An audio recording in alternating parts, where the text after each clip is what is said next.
वो लोकतंत्र और सरकार चलाने वालों की मानसिकता और नैतिकता के ऊपर उठे हुए गंभीर सवाल है।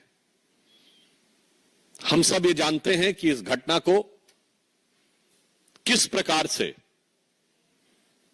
5 प्रकारों से नष्ट करने का या पार्श्व में डालने का प्रयास किया गया।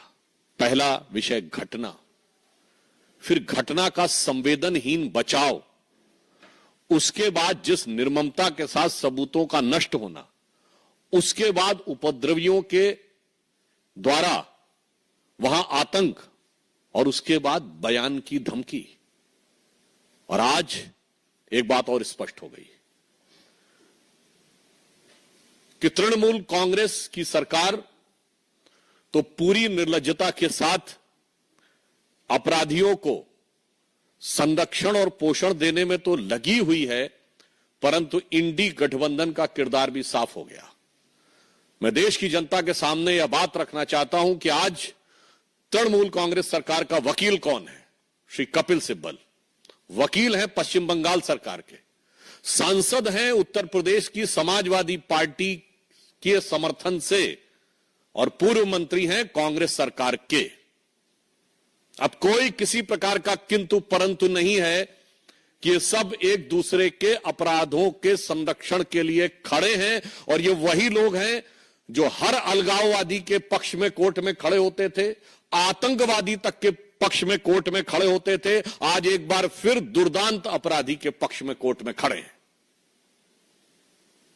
तो मुझे नहीं लगता है कि अब इस पे बचाव की कोई गुंजाइश ममता बनर्जी जी के पास तो है ही नहीं, ना अखिलेश यादव जी से भी मैं सवाल पूछता हूं, और राहुल गांधी जी और सोनिया गांधी जी से भी। क्यों? आप ही के वो वकील हैं ना, तो आज जाके उसका बचाव कर रहे हैं। इससे बहुत साफ है कि इनके मन में किस प्रकार की संवेदनहीनता है। दूसरा पक्ष, सबूतों को नष्ट करने के बहुत गंभीर विषय आए। न्यायालय ने इस विषय के ऊपर बहुत सारे सवाल खड़े किए हैं, परंतु 2 विषय आज न्यायालय ने जिस प्रकार केंद्रीय सुरक्षा बलों को उस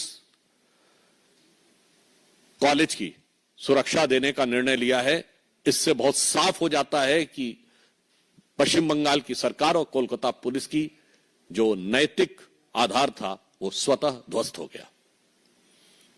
दूसरा जो एक नया पक्ष प्रकाश में आया है कि पीड़िता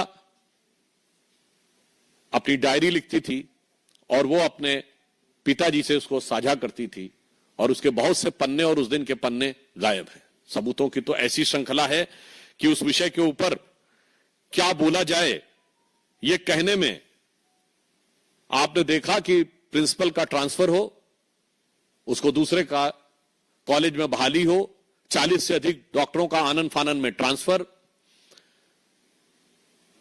पीड़िता के शव को सौंपने के कई घंटे बाद एफआईआर, समय से पहले उसे जला देना, डायरेक्टर से पूछताछ न करना, और उससे अधिक गंभीर बात, जो प्रश्न पूछ रहा है उसके ऊपर कार्रवाई हो रही है। मैं एक नैतिक सवाल भी पूछना चाहता हूं कि सोशल मीडिया या वक्तव्य में यदि कोई भी व्यक्ति बयान दे देगा, सर्वोच्च न्यायालय ने इसका भी संज्ञान लिया है, तो जिस प्रकार से कार्रवाई आवश्यकता थी कि कठोर कार्रवाई यह सरकार करती उन लोगों के विरुद्ध जिन्होंने यह कार्य किया था, उल्टे कार्रवाई उन पे हो रही है जो कि इंसाफ की मांग उठा रहे हैं। चाहे 23 वर्षीय पॉलिटेक्निक की छात्रा सागनिका लाहा ने इस घटना को लेकर सरकार पे हमला किया तो उसको गिरफ्तार करने की कार्रवाई कर दी गई। भवानीपुर में एक छात्रा ने यह विषय को उठाया तो पश्चिम बंगाल सरकार ने उसे गिरफ्तार कर लिया, 18 वर्षीय छात्रा कीर्ति शर्मा को। पीड़िता के माता पिता ने भी बयान दिया, और तो और तृणमूल कांग्रेस के शांतनु सेन ने कॉलेज के खिलाफ बोला तो ऐसी जानकारी आई कि उन्हें प्रवक्ता पद से हटा दिया गया, और तो और स्वयं उनके सांसद सुखेंदु शेखर ने जब यह प्रश्न उठाया तो उनसे पुलिस जवाब तलब करने लगी। हमारे सांसद से कर रही है वो तो उनकी प्रवृत्ति हमेशा से पता है, पर आप सोचिए कि अपने सांसद और अपने नेताओं पे भी कार्रवाई कर रही है। ये एक बहुत बड़ा सवाल उठता है। ये दर्शाता है, मैं देश के लोगों से कहना चाहता हूं कि इस बात को सोचिए कि इन पे तो कार्रवाई कर रही है, और उससे अधिक दुखद और दुर्दांत बयान उनके नेता दे रहे हैं।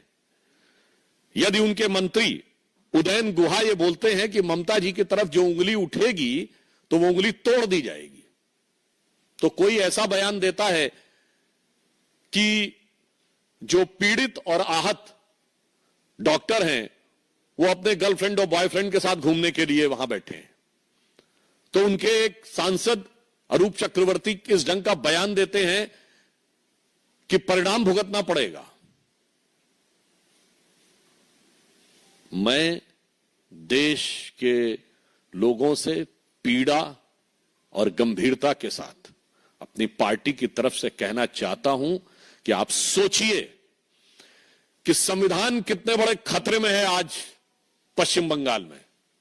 आप कल्पना करिए कि यदि इनकी कहीं सरकार होती केंद्र में तो उंगली तोड़ दी जाती, जो इनके मंत्री ने कहा है, उदयन गुहा ने, जो संदीप चक्रवर्ती ने, अरूप चक्रवर्ती ने कहा है, तो परिणाम भुगता दिया होता।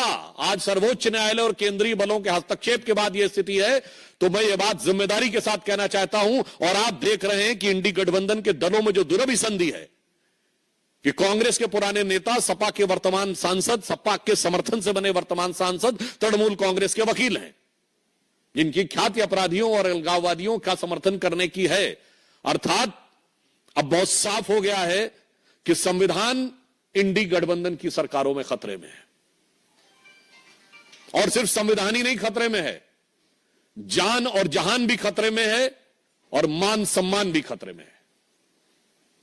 परंतु हम यह आश्वस्त करना चाहते हैं कि केंद्र सरकार कोई कोर कसर उठाकर नहीं रखेगी कि पीड़ित परिवार को न्याय सुनिश्चित हो सके। और इसके लिए चूंकि सर्वोच्च न्यायालय ने स्वतः संज्ञान ले लिया है, तो जो कानूनी प्रक्रिया है वो तो न्यायालय के दिशा निर्देश में चलेगी। उसमें जो भी सक्रिय, सकारात्मक और त्वरित सहयोग, means assertive, active and fast contribution which will be required on the part of the government, they will provide। और पूरे देश भर में चिकित्सकों के मन में जिस प्रकार का आक्रोश और वेदना है, हम उसके साथ हैं। और फिर हम साफ ये कहना चाहते हैं कि राहुल गांधी जी, ये मोहब्बत की दुकान में कैसे कैसे नफरती सामान है। आप सोचिए, उत्तर प्रदेश के कन्नौज से लेके कोलकाता तक जो कुछ हो रहा है, यदि इनकी किसी कारणवश केंद्र में सरकार होती तो दृश्य कितना खौफनाक होता। तो मैं उन लोगों से के प्रति संवेदना व्यक्त करते हुए पीड़ित परिवारों की तरफ से कहना चाहूंगा, ममता बनर्जी जी की सरकार को, जिसने निर्ममता की समस्त सीमाएं पार कर दी हैं, कि फिर उन निराश नयनों को जिनके आंसू सूखे हैं, देखो उन निराश नयनों को जिनके आंसू सूखे हैं, जो न्याय हेतु अभी तक पथ देखते हुए रूखे हैं। धन्यवाद। एक सवाल है, वो बात सवाल।